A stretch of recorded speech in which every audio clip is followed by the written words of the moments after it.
specific crime. Yes, sir. You spoke Hindi about pwede yan. Oo, mo talaga sa kanila. Kumagawag ka pa rin. Patayin mo na para one less criminal.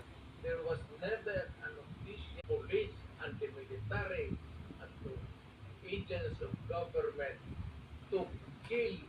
Ngayon, pag lumaban ng kanitsiletse, may baril, may magpatayan talaga.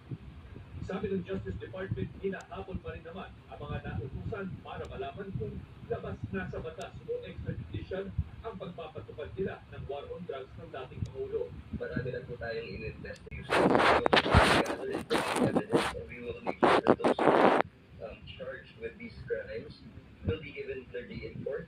Lokal na otoridad ang kailangang tumutok sa kanila dahil ang ICC karaniwang nakatutok sa mga o taga-putok ng krimen. yung mga kumalat yung mga on the ground, yung mga tawag nila ay civil, right?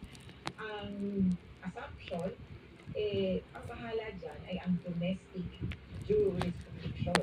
Pero ayon kay Atty. Cristina Conti na ICC Assistant to Counsel, maaaring susunod na ipaaresto si dating PNP Chief Senator Paco de la Rosa na nagpahayag na handa sa mag-aresto.